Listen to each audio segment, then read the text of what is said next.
Good afternoon, everybody. Hello, hello. I hope you're doing good. It's been a fantastic day here at my house. I just hope you've been having a fantastic day. I just speak blessings over you and your household and any pets you have, and just blessings. So today, I am going to work on a southwestern piece. American Indian, however, Native American. And I'm going to be using this turquoise and spiny oyster. Now, this spiny oyster right here is older than this. I just purchased this one, so let me get my light out of the way here. It's kind of got a shadow, so I'm sorry about that, guys. But this is a newer spiny oyster that I have purchased, and this is older. The turquoise is older, and it's a he-she cut is what they call it, and it's graduated into, from larger to smaller. Turquoise, it's interesting. I get turquoise from all different sources, and some of it is older if I can get my hands on it, and then a lot of it is newer. But I've got some Tibetan turquoise that's newer that I'll be doing something with here soon. Beautiful color of green. But this is an older piece. And so it just needed some TLC, some reworking, and some things added to it. The clasp was an absolute mess when I got it. It didn't even work correct. I was like, what in the world were they thinking? It was like they used 2 or 3 clasps to make one clasp. It was kind of like odd. So I just took all that off and unstrung everything, and I'm coming up with a different design for this turquoise. And I'm so excited. I haven't done a native piece in a few weeks because I've been doing so many contemporary pieces. But I'm just excited. I'm just excited. So I'm going to get started with the design, and I'll get back with you in a little bit. Bye. All right, I'm back with this turquoise project and spiny oyster. Because I bought this piece of turquoise, this strand of turquoise at an auction, when I do things like that, I bring those things home and I take time and I clean each individual piece of the stone. That's just what I do. It's taken me about a little over an hour just to clean this side, but I left it in the graduated order. I did find a few pieces that were chipped because of the age, so once I get in and start actually working on the necklace itself, I'll pull those pieces out and make the adjustments accordingly. But each side of the necklace has to be clean, so this one's done. Oh my goodness, my fingers are tender. But all I used, because I figured somebody might ask, all I used was just some water and a light cloth and cleaned each individual piece one at a time. I also cleaned the spiny oyster right here as well. I did that too. And I've got one more strand over here to do. So I might as well get busy before dinner. I'll be back. Okay, I am back, and it's actually been a few days. We've had a lot on the plate, so I'm just not getting back to this. But I finished cleaning all of these beautiful old turquoise stones. I've cleaned them all one piece at a time. The vibrancy is back to them. And now I'm getting ready to put them together, and I took out some of the pieces that I thought might be not good to use, and I can change and alter that as I go if I find something else, but those were the main ones that I found. So I've divided up my spiny oyster right here. There are 44 pieces, so I have 22 on each side that I can use.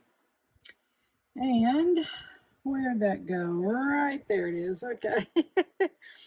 Anyway, this is going to be my focal piece. I've started on this, but I think I might wind up putting a tiny bead in between there, maybe an 11.0 in gold.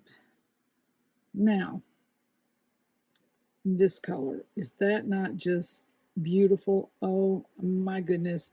The picture actually doesn't show the true color of these. These are really kind of they're more of a coppery gold color and not this yellow or matte gold look. They really don't look like that at all. So anyway, I have decided to add the gold. And the reason why, traditionally, especially in Southwest style jewelry, you will see mainly silver, silver, silver, silver, silver. But if you start going over into Persian and Tibetan turquoise and things like that, traditionally in ancient days, even in the Egyptian time frame, ancient days, it was gold that was used. So I have decided to put a twist on this particular necklace, which will be a Southwest style necklace. I'm going to put a twist on it, and I am going to add gold instead. So I'll get back with you when I'm on a roll. I thought I would give you a little update on the progress here. What I decided to do once I laid it out, I decided I wanted more of a focal point than what I had. So, you know me, I'm a bead cap kind of girl because it adds slivers of light to the middle piece, which will bring your eye there. So I flanked each one of these turquoise pieces, hopefully you can see that, with a gold bead cap. And then I put a tiny little fill bead there, the little daisy bead in the middle, and it's silver. And then on the other side, hopefully you can see, I flanked the other pieces with another gold bead cap. Now remember, as always, when you're putting on bead caps, remember which way you're turning them. Otherwise, you'll get halfway down the road and realize that, oh snap, you made a mistake and you have to go back and undo it all. So pay attention to which way they're going. And also, you know, the little gold beads here that I was telling you, I was started to put them in between each one of these, but I decided I wanted a little bit more wall of color. And so I'm going to do a concentrated area of color. And then as I get up here into these little itty bitty beads like this, then I'll start adding a little gold bead in between each one of those just to give it a little air and reduce the heaviness feel of it. Just a little breathing room there when we get into the smaller beads. But then again, I may get there and do 2 or 3 and go, nah, let's just keep going with the color. But that's my intention right now, but we'll see what the Spirit of the Lord says about it when I get there. So it's always an adventure. So let me get back on here. Oh, I forgot. I added so far only one of the little, where is it? Right there. See that little sliver? That's only one of the spiny oysters that I thought I was going to add instead of the multiple ones. So I just added one so far, and then I'll add one over here when I get to that side. Okay, there's the update. Progress is moving, so let's keep rocking. Well, here we are. I've got this wall of color going here that I told you I was planning on doing. The cool thing is there is only a 3 bead difference between this strand and this strand. That's excellent. I'm going to kind of get in here a little closer because you can see how uniquely cut each one of these are. So they're not really cut by a machine. Otherwise, they'd be all exactly alike, and they're not. So having only a 3 bead difference between the two on each side is pretty phenomenal.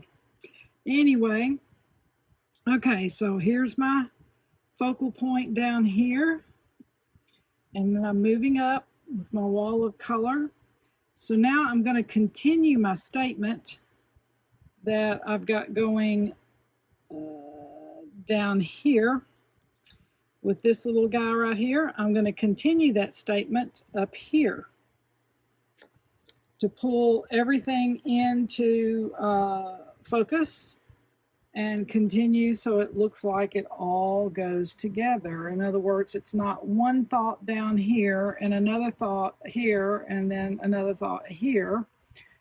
It's a connecting point. It's a connecting point to connect all the thoughts into one. So that's where I'm going next. I am going to experiment again with these beautiful gold beads right here to see how they're going to look. If I like it, I'll keep it. If I don't, I won't. So anyway, it's always a work in progress. So take your time.